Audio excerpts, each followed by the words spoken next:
International Women's Day. My name is Carice Rogers, and I am very delighted to welcome you and bring the opening remarks on behalf of the CIWiL Trinidad and Tobago National Chapter. I am sure that, just as me, you are excited for this evening's proceedings. The theme for this year's International Women's Day is Women in Leadership, Achieving an Equal Future in a COVID-19 World. At the Caribbean Women in Leadership Trinidad and Tobago National Chapter, one of 7 national chapters in the Caribbean, our focus is empowering and providing relevant resources and training for women in leadership or women considering leadership roles. We engage individual women and organizations who are working towards gender equality and women's empowerment throughout Trinidad and Tobago. Established in July 2020, the national chapter has hosted virtual dialogues and created much-needed spaces to discuss the importance of applying a gender lens to decision-making and the issues that affect women in this country, including ending gender-based violence. We intend for 2021 to be an even bigger year for collaboration and growth together. In Trinidad and Tobago and across the world, women have made significant strides throughout the years. Particularly over the last year, women have risen to the challenge and overcome obstacles during the pandemic in order to lead and make decisions to improve the lives of others. We salute these women and honor them. However, women remain underrepresented in leadership and decision-making spaces across most sectors. To really see the full potential of women's leadership in building an equal future, the views and contributions of diverse women must be included at all levels of decision-making during the pandemic and beyond.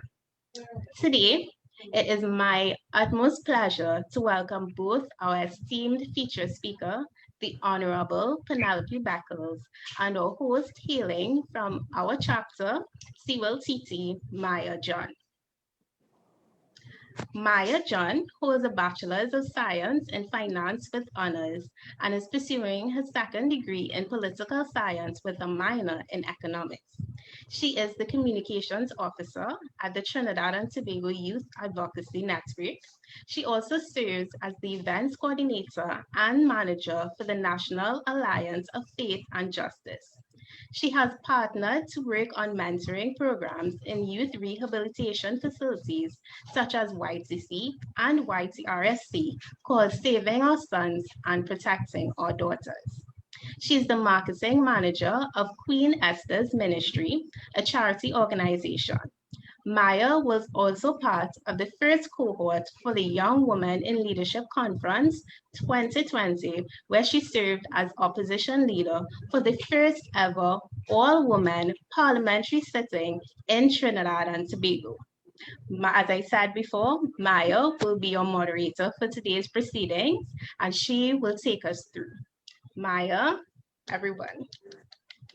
Thank you, Carice, and thank you for having me. I'm certainly grateful for the opportunity. And let me start by saying good evening to the Minister, the Honourable Penelope Beckles, and good evening to our viewing audience on Zoom and Facebook.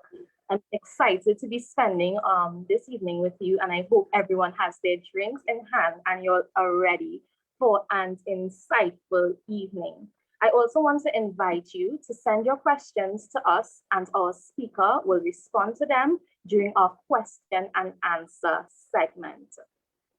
So this evening, it gives me great pleasure to introduce to you all our speaker for this evening.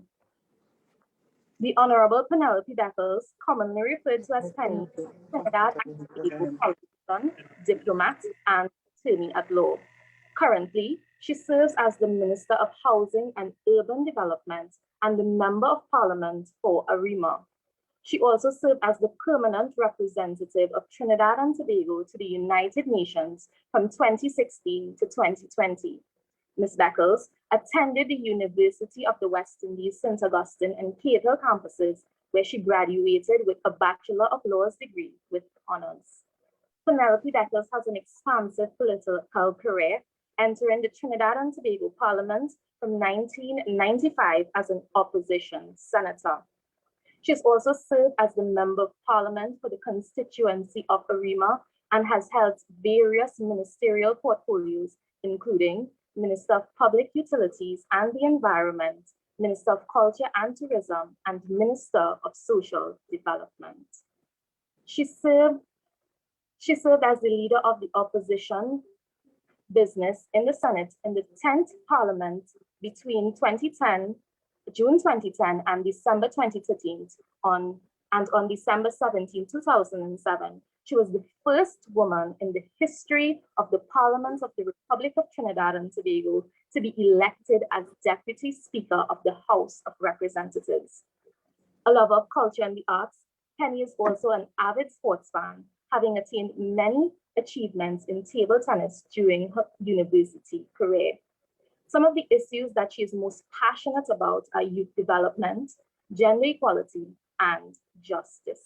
She is a strong advocate for the increased participation of women in science, technology, engineering, and mathematics. Join me, everyone, in welcoming the Honourable Penelope Beckles. Thank you very much, Maya, for that warm introduction. And let me also acknowledge Therese for her introductory remarks. And let me say what an absolute pleasure and privilege it is to participate in this session just before International Women's Day. So that, as you know, my topic is to talk about a presentation on my leadership journey, challenges that I've faced, how I've overcome those challenges. And I'm particularly pleased that there are so many young women listening to this session today. So the effectiveness and success of a leader is partially dependent on how creative he or she is in the execution of their duties, particularly in the most challenging situations. Hence, I think it's safe to say that most women are undeniably effective leaders. Our Caribbean women have proven to be successful leaders in STEM, academia, sports, religion, as well as politics, and are exemplars of gender equality regionally and globally. Challenges and restrictions in our daily lives have empowered us to utilize creative methods and become triumphant in our aspirations and goals. Women have found creative ways to overcome poverty, earn an education, and attain leadership positions in traditionally male-dominated fields such as STEM, sports, and politics. My successes as a leader is partially attributed to how creative I have been in the execution of my duties, particularly in the most challenging situations. As a woman, I have learned to manage and maneuver whatever limited resources I have available to achieve my aspirations, goals, and targets in life. I grew up in a rural community without running water and would have faced many challenges growing up. However, these challenges, as well as my experiences as a young female in a male-dominated field, have played a critical role in my personal development over the years and has undoubtedly contributed to my own self-motivation, which has resulted in my achievements to date. I also believe that education is key to my accomplishments, and I believe we must continue to create opportunities for learning and participation for our women and girls. Women's empowerment is key to the effective socio-economic and political development of our societies. Gender equality is not for our sake, but for the sake of all humankind. Therefore, I wish to underscore the importance of ensuring women's full participation in leadership and governance, and in all areas of public life, as well as legislative, policy, and budgetary decision-making processes on an equal basis with men. We must acknowledge that emergencies such as the COVID-19 pandemic do not impact men and women in the same way, and therefore achieving gender equality in leadership and governance is integral to finding solutions to the many challenges we face in terms of health, climate change, and the economy. I believe that the empowerment of women and girls are crucial to the attainment of sustainable development in any society. As leaders, we are obliged to have a positive impact on our women and girls, particularly those living in extreme poverty and suffering from mental health issues, as well as those who are victims of all forms of violence.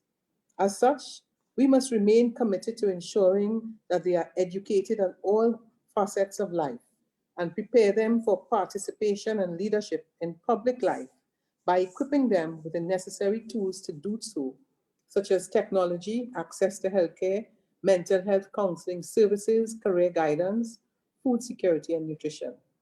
We must lead the challenge by our own actions rather than our good intentions. We must acknowledge that when women are involved in decision making at all levels, their families, communities, and societies thrive. It is therefore in our interest to ensure that young women and girls are afforded the opportunity and the necessary tools to fulfill our highest potential. In this regard, it is my priority to focus on what I can do to help and mentor young women and girls in developing themselves to bring to fruition their ideas and dreams, not only by motivating them, but also challenging them to believe that anything is possible despite their current situation. I have specifically pledged to focus on their development in the fields of STEM and sports, as I believe that we should not only be dominant in areas such as languages, teaching, or nursing. I myself has always been quite interested in sporting activities, which I must admit have taught me some great lessons in my life.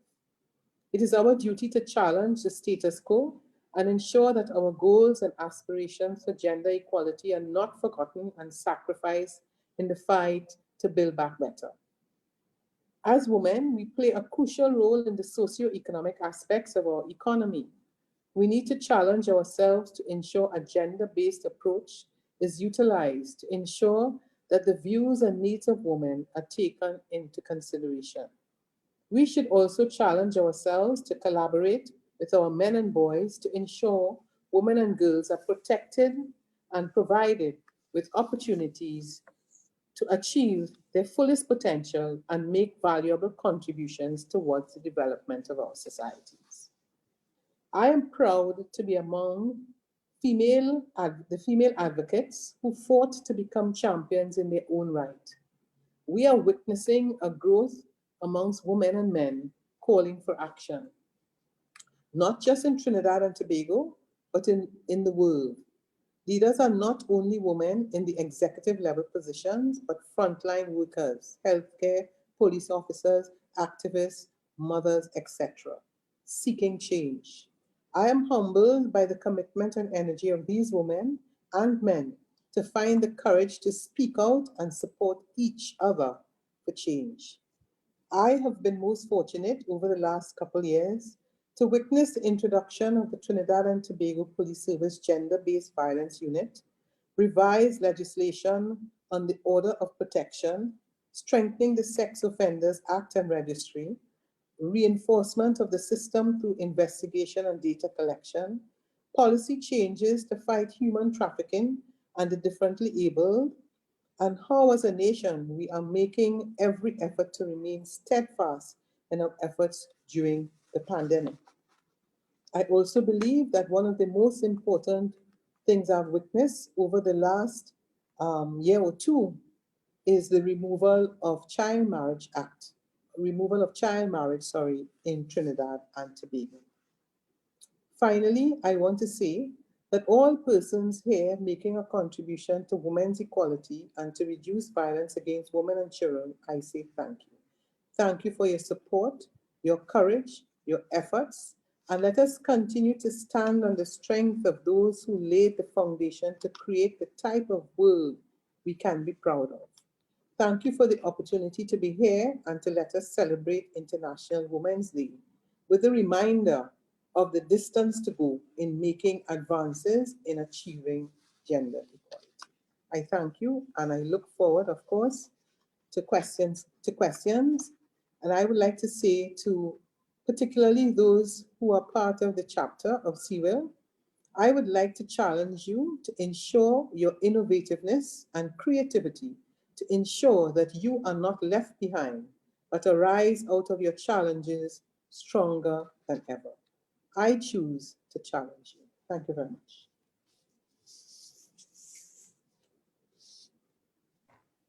Thank you very much, Minister. And I want to invite everyone that if you have questions, you can send them in the chat and we will filter them through me to the Minister. I also want to say that the Minister was an early CIWiL member and has supported women candidates throughout the region by training and mentoring. And we're certainly so excited to have you. And the first question is, you mentioned in your speech, sorry, dogs, that there were some creative methods that a leader must use. And so if you can just divulge into some of those methods that you would have used as a woman leader.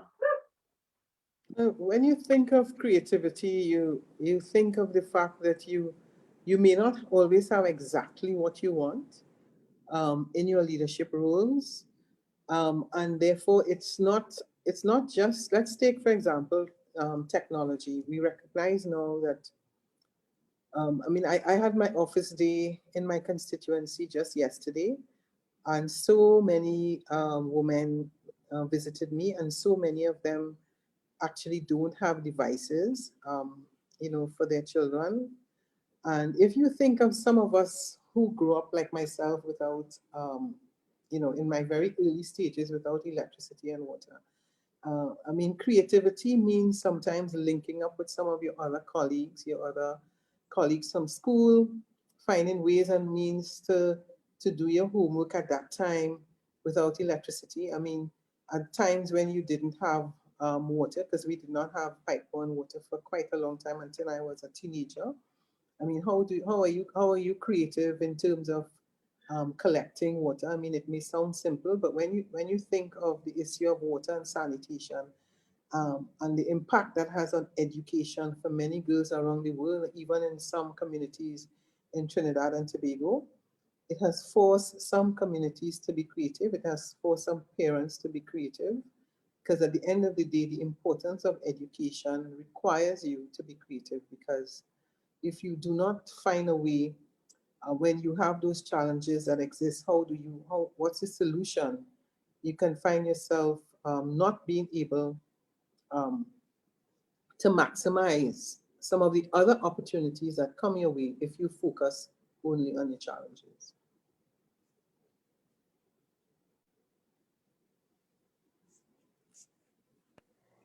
Thank you. And what are some words of encouragement that you would give to persons with poverty or underprivileged in terms of going into leadership? Okay, well, I mean, I'm going to use some of my own experiences. I remember that there was a period in my, I think just after I finished O-levels, that my father was unemployed for about 3 years. And that's why, I mean, my mother is so special to me. I mean, during that period, she got involved in agriculture. And at our home, we read just about every possible thing that you could think about. And through that, I think it encouraged me to think about being thrifty, about, small business. So you grew up in the country, and I mean, we read all different types of animals. We'd be, chickens, ducks, and we planted just about everything. And my mother was able to sell the produce, and as children, I mean, you assisted, so therefore we benefited in that sense. I grew up where there wasn't what you call public transportation. So, sometimes I think of, what it was like in those days. You didn't have, a cell phone. I mean, think of what the young people think of now if you didn't have a cell phone, or, your parents are not able to take you to school. So some of us are more privileged now than at other times, but even now, there are a number of young women who grew up in rural communities who don't have the opportunities that those who live in the city.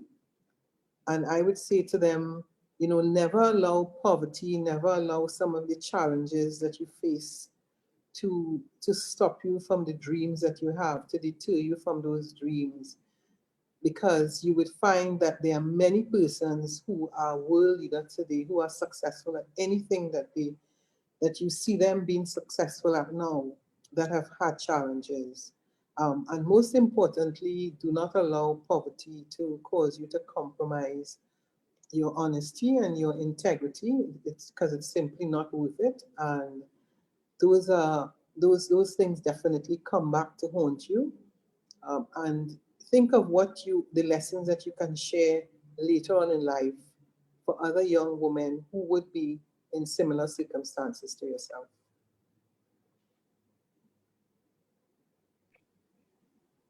Thank you for that response. And Minister, can you tell us what's one leadership lesson that you've learned in your career? I would say for me, when I was leaving to go to university, my father told me that I should always learn to live among kings and queens and maintain a common touch.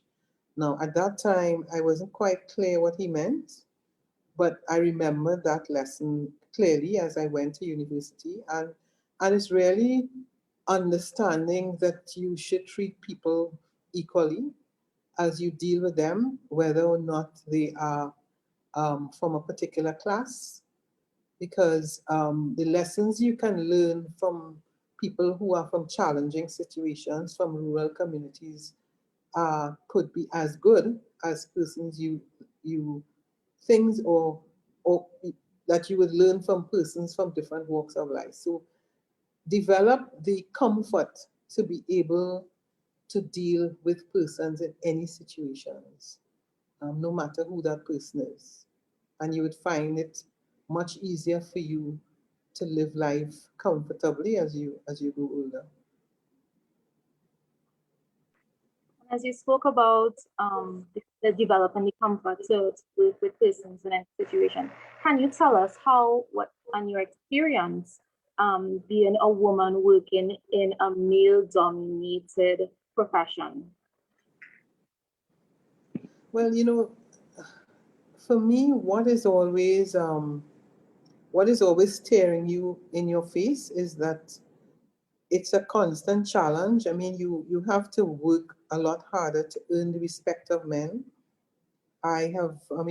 Working, for example, in the Ministry of Public Utilities, or even now in the Ministry of Housing, which are predominantly construction ministries, male-dominated ministries, engineering.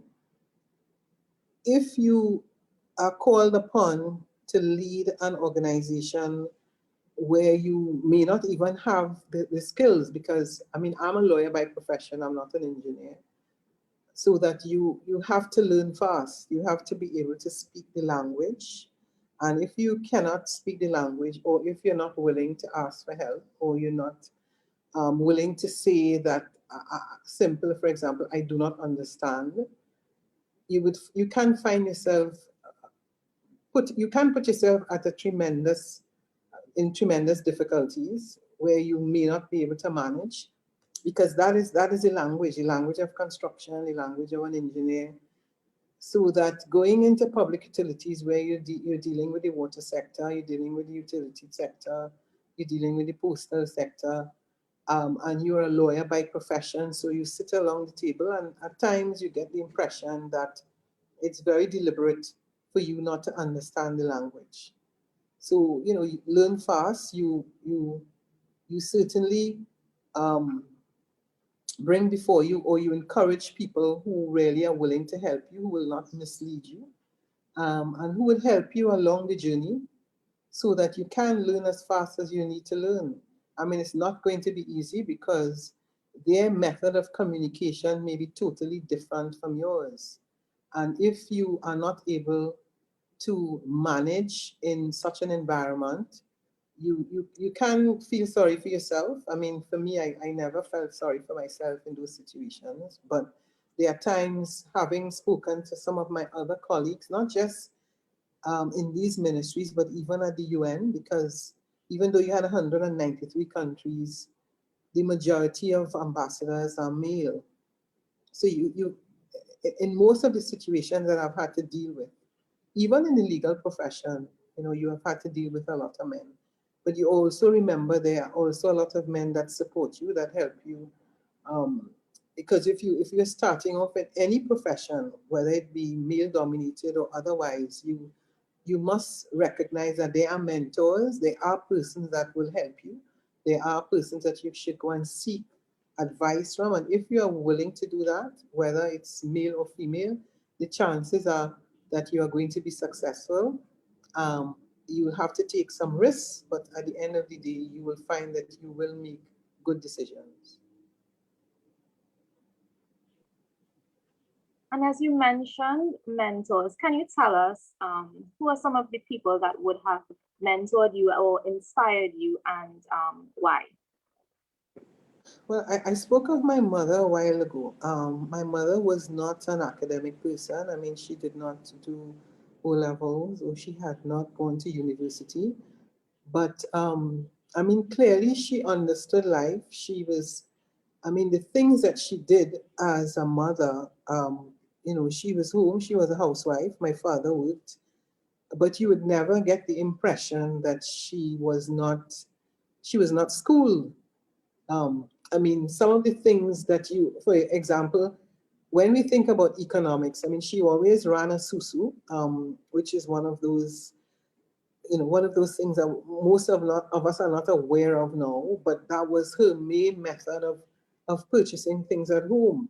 So just about everything that she purchased after a couple of months would have been through saving. So, I mean, one of those things that I learned from her was the importance of saving. She was extremely a disciplinarian. So, I mean, she woke me up literally every morning, to study. That was a practice. So for me, my mother, I mean, going to school, going to a convent was also a very interesting experience, because nuns, I mean, not just the religion, but again, the discipline. So that discipline of knowing what you want in life, of them encouraging you, I mean, the drive that they would insist that you would have, and the passion for your school and for your work and for your community. So, so I think going to school and at a convent was a different experience. And the teachers and the nuns really, for me, would have been my mentors. I mean, having left there and then getting into politics, some of my mentors were male and some of my mentors were female. I mean, you realize that how important it is to read books. Culture is very big for me. Music, because it takes you into a totally different realm, and you recognize the linkages between culture and politics and leadership. So, I mean, there's some world leaders I like. Angela Merkel, for me, from Germany, is one of my favorite leaders. Fidel Castro, for me, has always been one of the leaders that I enjoyed reading, because it was a totally different time. And of course, Winnie Mandela. Locally for me, Eric Williams has one of the person that I've always celebrated, because he took us into a Republican constitution, and what for us would have been a totally different experience moving away from British rule. So those are my persons that most influenced me.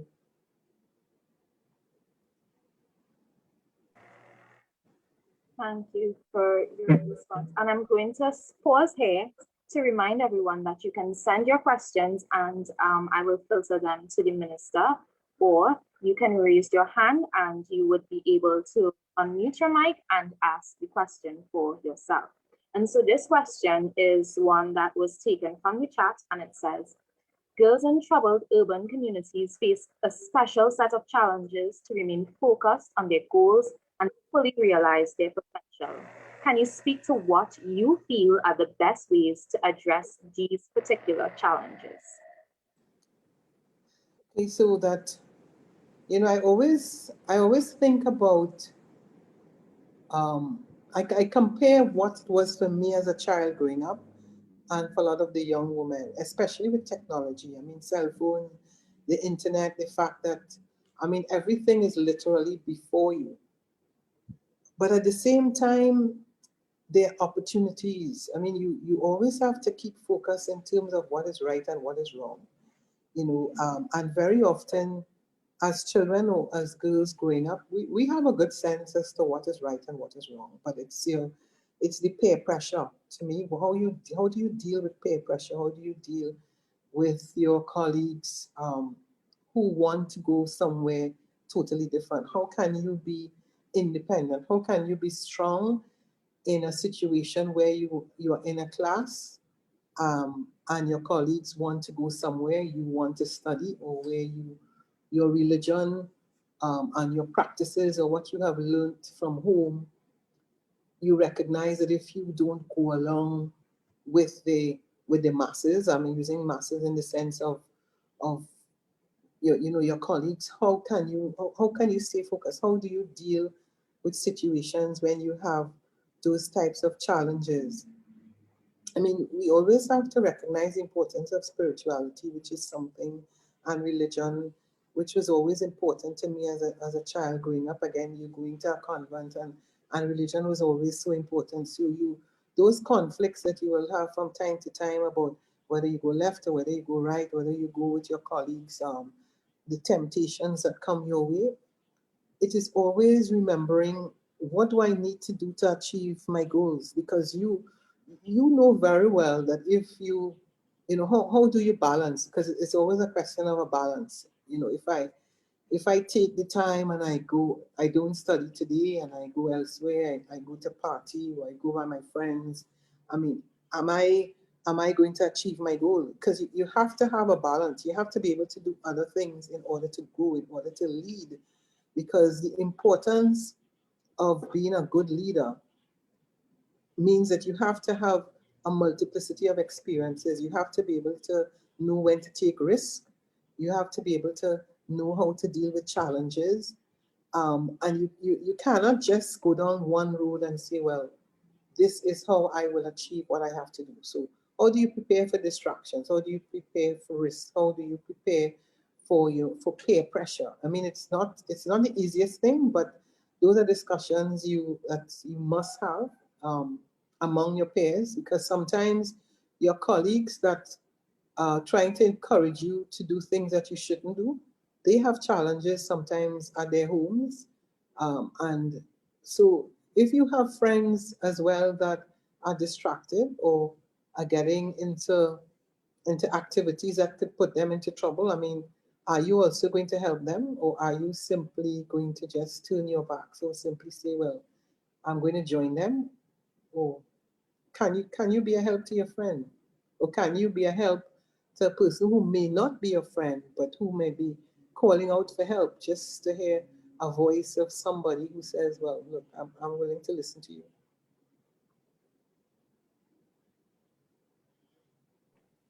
It certainly felt like you were speaking to me, and finding that balance and learning to deal with risk and challenges and dealing with distractions. I felt like that one was for me.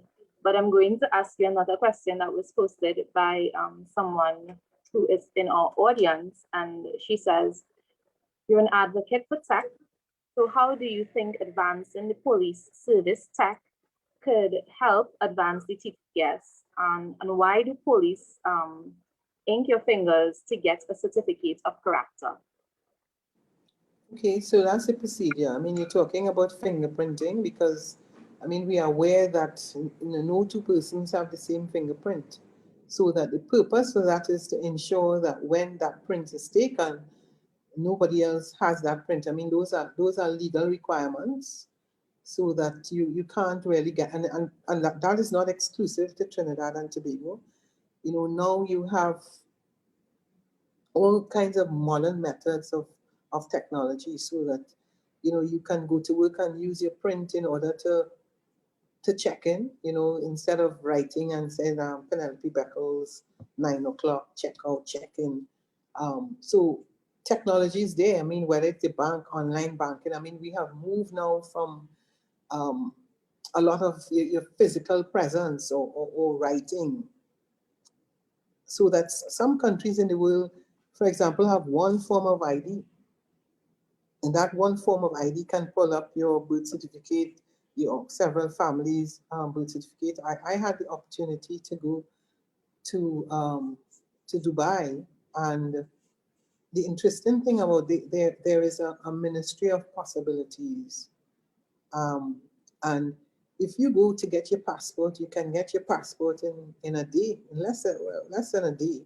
But the technology is there, so that, you know, from the time you arrive and they plug in your information, Penelope Beckles, they immediately can see your father, grandfather, great grandfather, and the technology is linked to everything else. So in a number of smaller countries, you also have life could be made easier for you by data. In Trinidad, some of us are very skeptical about data because people believe that your privacy is at risk. But I mean, we know that some countries, something as simple, for example, as your ID card or your driver's permit is sent to you in the mail. So technology important. I mean, recently I was saying in my contribution in another speech that because of domestic violence and the PH taxi, you know, we really ought to be helping women to use technology to our advantage. So, you know, because it's not as simple as people saying eliminate PH cars. Not all communities have H cars. So you have to depend. I represent a number of rural communities that have no H cars. So you take a picture of the person before you enter the car. You know, you send it to somebody. I mean, we use our phones for so many things, and it can help us. You know, technology, data, modern methods of, you know, artificial intelligence. It can actually work for us. I mean, whilst we recognize that the risks will always be there, but how can it help us so that we could be safer, so that the woman could feel safer, and that you can, as you leave home and you can literally be tracked. I mean, I'm sure a lot of the young women know Alexa. I mean, there isn't anything that Alexa cannot do. You know, I mean, it's can literally organize your day. You know. Yes, and I certainly appreciate living in an era where we have so much technology, and I feel like sometimes we don't utilize it. We have so much information that can be given to us at our fingertips, and so I think we certainly should be using the technology that we have the privilege to have in this era. And I'm seeing a hand raise. So Shandell, I think it is. I'm going to allow you to unmute your mic and ask your question. Good evening. Good evening. Hi, Minister. Okay. I asked a question. I'm all right. I asked a question about tech, and I just want to clarify that. But I also want to say, I think you know my mom, and she says hi, Julian Wolf. So hi. Being polite on a Sunday. So it was just like with tech and TTPS and the fingerprinting, like because I understand like to do it, they have to like check your fingerprint manually. So my thing is like digitalizing that, I guess is the word. I think I said that wrong. So it could be easier to like track it and it could be faster paced. So it's like, because TTPS is trying, I see TTPS is trying to get faster and like speed up things, but I think the process is very slow. So that was just my 2 cents or my contribution of my trying to understand. So like why TTPS not digitizing fingerprints to make it faster, basically? Because we're still checking it by ink. Yeah. Like, yeah. Well, I mean, it's a great question. I mean, the government has indicated about the importance of digitalization, and it's fall under the Ministry of Public administration. I mean, just think about how your life could change, you know, with having internet access around the savannah or almost virtually anywhere you go in school. I mean, it's so that transformation of which you speak, of digitalizing the thing, not just the fingerprint, but as I said, virtually, you know, anything that you do, we are still doing so many things manually, whether it's your taxes, whether it's the health sector, whether it's the education sector. I mean, we have a long way to go. But there is still a lot of fear about the impact of digitalization and the extent of hacking, and people's, some organizations' ability to be able to steal your information and your identity. So that we also have to balance it, and we have to get to the stage where when you when you utilize it, you give the community and the citizens the sense of comfort that there is still privacy when we get to that stage where certainly digitalization becomes the norm. But I'm just pleased that the government has taken that decision. I mean, there are some countries where, you know, you have ministries of artificial intelligence because it is so important. I mean, it is so complex, and some of the things that people can do with technology would really surprise us. I mean, I have seen whilst I'm at the UN, you know, what people are capable of doing. That you know, whether it's your voice, superimposing it, it's amazing. But then it can also work for you in terms of solving crime. It's a kind of interventions that we really would like to initiate, because it would definitely help our justice system, our financial system. But at the same time, it requires us to develop a level of literacy so that we can really benefit not just those who are implementing the policy, but those who can use the policy. I remember I was president of Eastern Credit Union, and I mean, some of us believe that everybody can even use a simple thing as a bank card. You know, I remember not so long ago, I was in Arima in one of the banks, and, you know, an old lady said to me, you know, Miss Beckles, can you help me take out some money? And this is not long ago, this is quite recent. And she really honestly did not know how to use her card to withdraw her money. And she was saying to me that she ran out of food, and she had been going to the bank, and they just got fed up of her, you know, and said, but you have your card, you have your card. But, you know, just, you know, trying to do it over a couple times, but she just had a fear. And so she was just going into the bank and putting in her money, but it was on a weekend, and on a weekend she wasn't able to go into the bank to withdraw that. And you see people outside institutions on a daily basis, and some of us really do not understand that whilst for us it's the norm now to do online banking and transfer and withdraw, for some people, they just, you know, some of our grandparents and even some of our parents really don't have that measure of comfort, um, to be able to use the technology that is, for us, has become the norm. Thank you. To clarify, but yeah, I understand. Thank you. Thank you for that response, and thank you for also outlining some of the challenges that we would and we can face and will face as we move into a more digitized society. I want to ask the question that was posted earlier, and it says, Madam Minister, your road has not always been as smooth, but you have displayed a level of strength, and we can all learn from you. Can you give us a sense of those struggles and how you handle them? Well, a lot of it is, again, you know, you talked about keeping focus, and it's also, I mean, if I had to share the importance of dealing with challenges, is to recognize that the road will never be, it would never really be smooth. I mean, life is all about having bumps on the way. I mean, ideally, even when you take a decision that you want to be X, Y, or Z, I mean, you might fail an exam, you know, you may pass, or somewhere along the line you want to do something else, or you I mean, the last time I was a member of parliament was in 2010, which was some 11 years ago. And it's not very often in people's political career that you may have the opportunity um, to have been interrupted doing something that you liked, to come to get another opportunity. So that how do we share those experiences? How do we learn from those experiences? Those of us who might fail an exam, or those of us who may be waiting to be promoted in a job and things do not work out the way you want.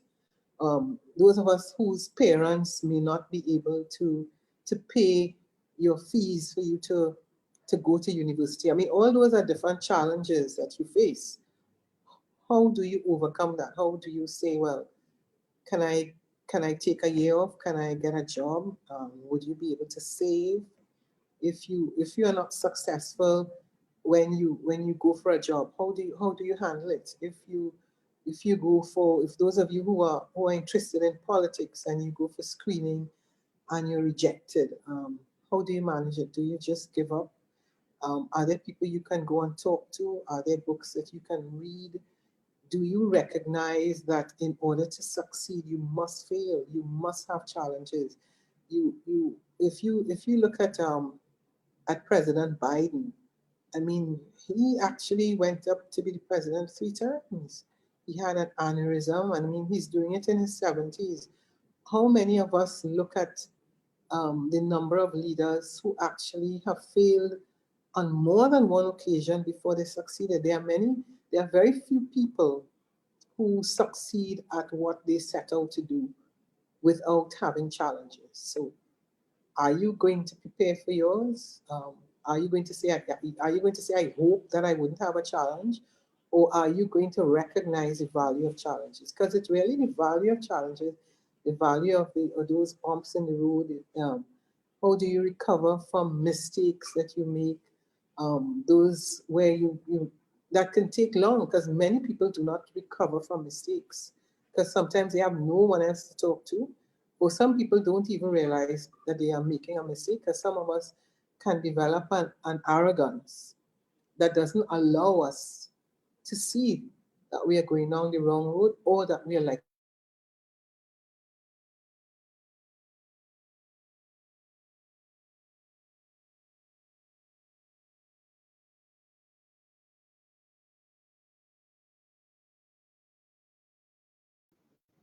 something is likely to happen. So prepare for your challenges. Um, I would say do a lot of reading about, those who have succeeded. How have they dealt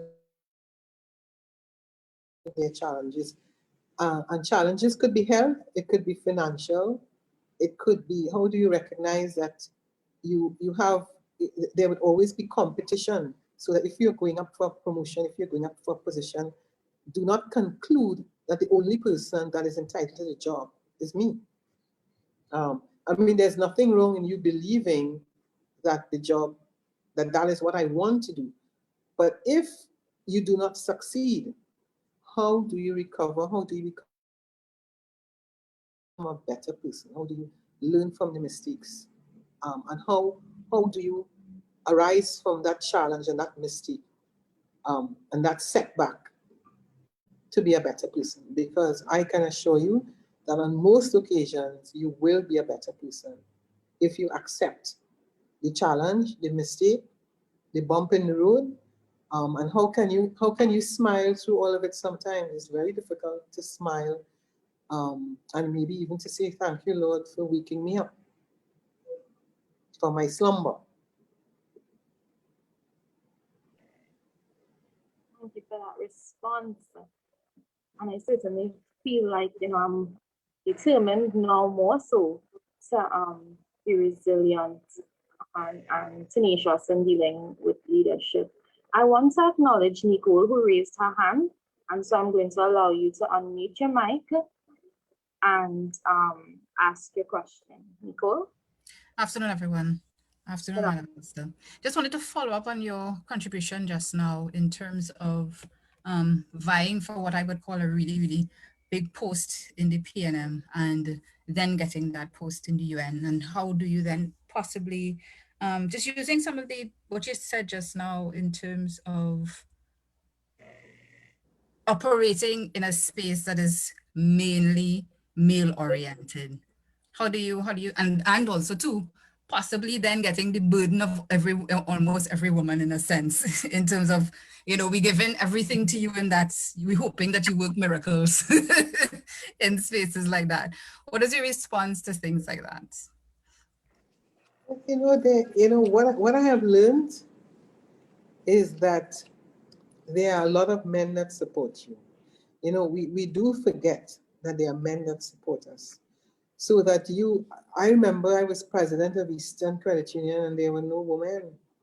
And I mean, that experience I should probably document. Because the trials are just about every single thing. And I mean, I have chaired many meetings when I'm the only woman. I remember that I attended a meeting and the women were apologizing for the fact that they were only women in a meeting at the UN. And I was saying, but why are we apologizing? I mean, we should celebrate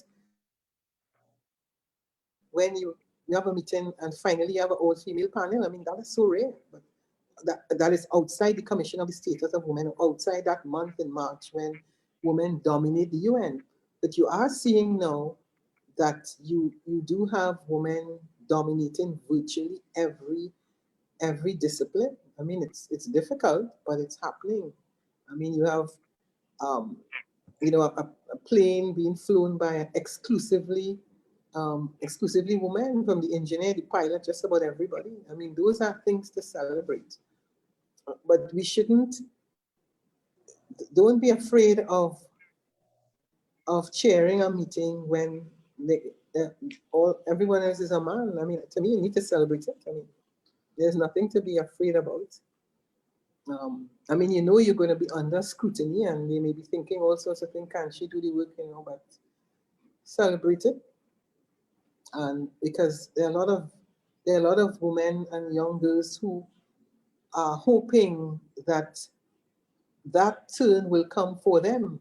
I mean, I remember I taught a class, at UE, extramural security supervision, and the entire class was male. And I was also the youngest person. I was younger than all my students. I mean, I don't think today I want to say what is the strategy I use. I'll do that at a different time. But I had to find a way. They were all police officers, soldiers, firemen, and I mean, yes, you're a lawyer, but they felt you didn't know anything. You're young. How did you get to teach this course? So you have to. I mean, I had to be. We talked a while ago about creativity, but in a different time, if it probably wasn't this this system that we're using, I would say to you, what was my strategy to survive?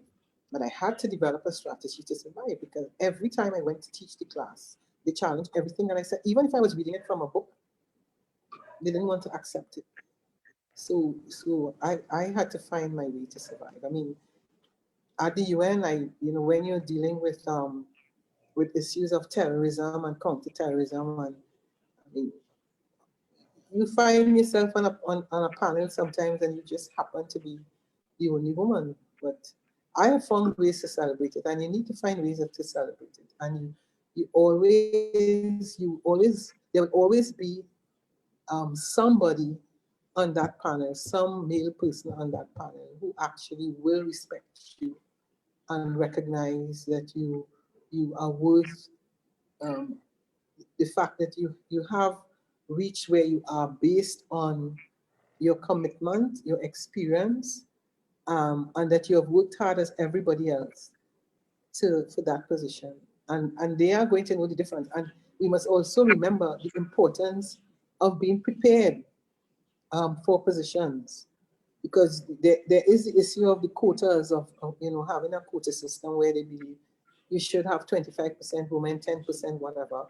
But remember, if you happen to earn that position based on a quota system and not based on merit, you have a responsibility to prepare yourself to be the best that you can when you have the opportunity to be in any organization.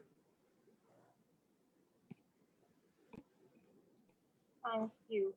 And we are going to the final 2 or 3 questions based on, Nicole says thank you.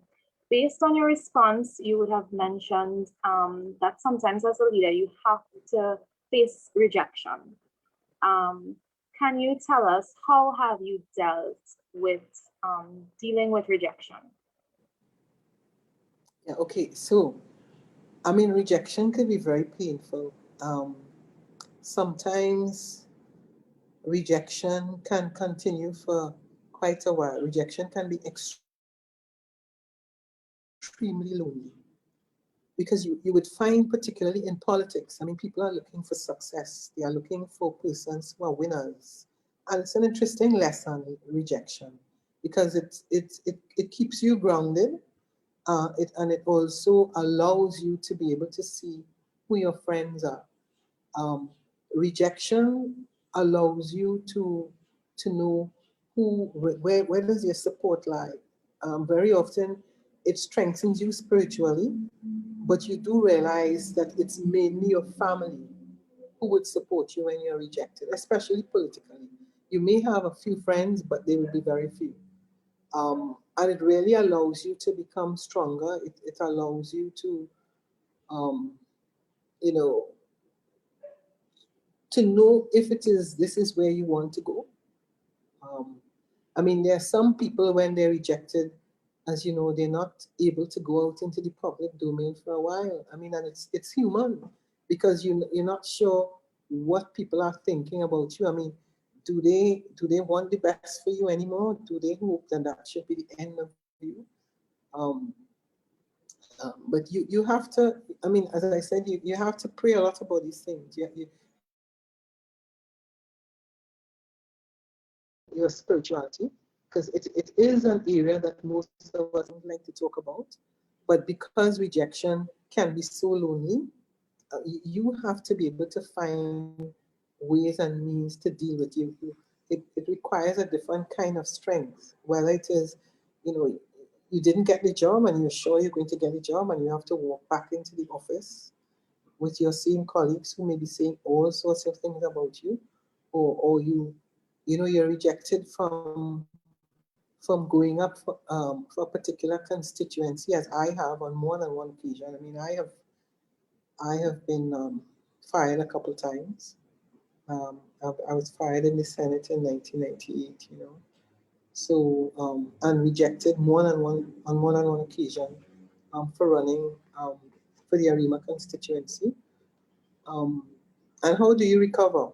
How do you recover? How do you, I mean, at what point in time would you say, that's it? You know, I mean, clearly this is not for me anymore. Um, oh, I mean, but because you have to be able to know if it's worth the risk, or you also have to be able to know whether the people who are advising you to continue are genuine.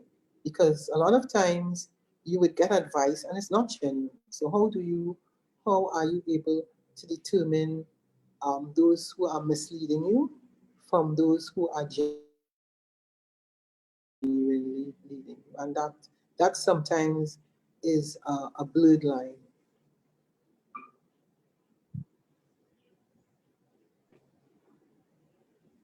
Thank you.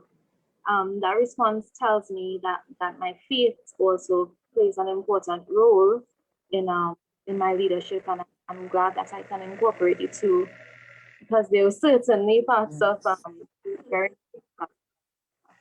and so thank you for that. But you know, the thing about it, I wanted to say to you that the thing about it is that, you know, very often we do see the signs, you know, but some of us just pretend we don't see it, you know. So you see it, or you have friends who are telling you, listen, I mean, that's it, but you don't listen. So, I mean, Are you a good listener, or do you just listen to yourself? I mean, it's really hard sometimes to, but you have to work towards friends in your careers. I mean, you know, good friends that you could just sound things off. So you also have to instinctively look for people and always be willing to ask for help. That's great. That's great advice. It raises the whole idea of accountability in leadership. And so thank you. As we get on to our final two questions, I want to go with the question um, on which this entire session is based. And so that question comes from the CIWiL members themselves, and it says, what does an equal future in a COVID-19 world look like to you? And what are your hopes? Well,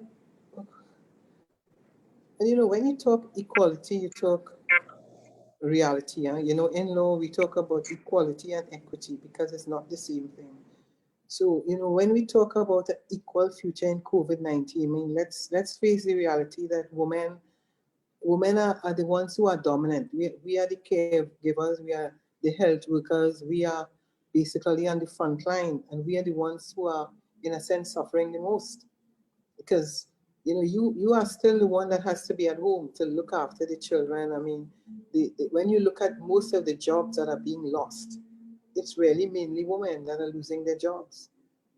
So, I mean, when you talk about equal future, I mean, ideally, we want to be able to say that even when you talk about the vaccines, I mean, you know, this thing about equal future in a COVID-19 can cause us to explore what equality is in a multiplicity of areas. Because you see the research every day. Who's having the access to the vaccine? I mean, Prime Minister is talking about equality even for smaller countries. So where are the opportunities? Where are the opportunities for women in this equal future in a COVID-19? When we think about technology and those who are likely to be left behind in technology, access to devices, education, I mean, women will be the ones who will most suffer. So I do not want to cool water over equal future in the COVID-19. But for those of us who the opportunity may come our way to help, I think that for me is where the equal future will come. Because are we willing to help those who don't have? Are we willing to give a device to some young girl in our community who may never, I mean, when would he or even she, I'm talking about children now, have access to the device? I mean, so many of them just don't. Think about yourself and where you are now on your career path and your dream with COVID-19 having literally mashed brakes for everybody. I mean, there are very few people who are not impacted by COVID-19. So, I mean, as we talk, it's important to talk about the theme equal future in a COVID-19, because what it allows us to do is to think about those who are being left behind and how can we help them? How can CIWiL help? Discussions like these are very important because it allows you to do a lot of reflection. It allows you to start to think and wonder. Um, I mean, what about the people in the rural communities who still don't have internet access? Because, you know, there's a presumption that when we talk equality, we assume, because some of us have it, that those communities have access. Are we assuming that all teachers understand the technology to the point that they are able to teach the children in a way in which they can comfortably understand? Do we believe that those who have not gone to school for a year, almost a year now, because we're in March, COVID was in March, I mean, have they been left behind? Are they going to be able to catch up? So I think the theme is necessary because it's going to allow us to think equality, to think equity, to think about what can we contribute to ensure that those who have challenges, that the opportunities are there for them, and what can you as CIWiL do, particularly tomorrow as we celebrate International Women's Day, to think about those who have mental health issues, those who have economic and financial issues, and those who have the challenges in fulfilling their dreams. What can CIWiL do?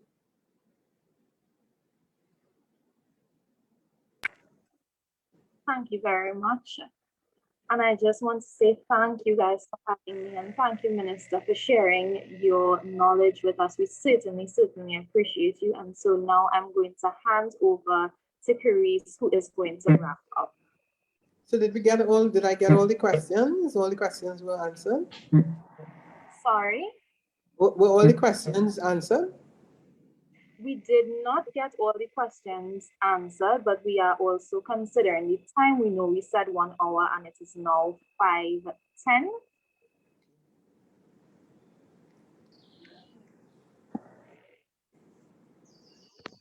Okay, everyone, we are very sorry we could not answer all of the questions. Thank you so much for your participation. We are overwhelmed by the support and participation that you all have shown.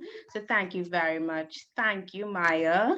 You have been a phenomenal moderator, and we appreciate the time you have dedicated to this initiative today. Now, that is all the time we have, as I said, for our sip and chat today. I hope you all found the discussions helpful and motivating as you continue on your journeys in leadership. On behalf of the Trinidad and Tobago National Chapter, I'd like to thank you for joining us and taking time to participate today. To the Honourable Penelope Beckles, we are so happy that you took time out of your busy schedule to chat with us. If you can, please give Minister Beckles a virtual round of applause. I will do the actual round of applause, but you could use the reaction in the Zoom chat. I'm sure I speak for everyone when I say that we accept the challenge that you have given us as members of CIWiL and all the other lessons throughout this session. I mean, so many things you spoke of resonated with me. The importance of not compromising your honesty and your integrity, networking and seeking mentors, and of course, being resilient leaders. Now, before we completely close off, we'd like to ask our audience on Zoom to just turn your cameras on for a quick picture. If you can, for just like 3 seconds, it will not take long. So if you're ready, Ashley will be taking the picture. So Ashley, let us know to smile. I'm gonna smile. Let us know when it's done. Okay, let's go. Smiling, everyone. One more time. Got it. Okay, great. Hi, Jackie. Madam Minister, Holly. Wonderful. So thank you, Carice. Thank you, Maya, Dillis, Jackie. Nice to see you and everyone. And I mean, I make myself available at any time. You all would like to continue or or to discuss. I really look forward and I thoroughly enjoyed it. Thank you Thank so you. much again. It Wait, means actually, a let's lot. do the picture one more time. One more time. Okay, Ashley. Okay, awesome. Okay. Okay, good. Let's go. Smile, everyone. Okay, awesome. Thank you. Okay, thank you everyone again, and we will wrap up now. Picture taken. Thank you everyone. Remember to share this live session on your Facebooks. Follow us on all social media platforms. Most importantly, happy International Women's Day, and please be safe. Thank you everyone for your participation. Bye.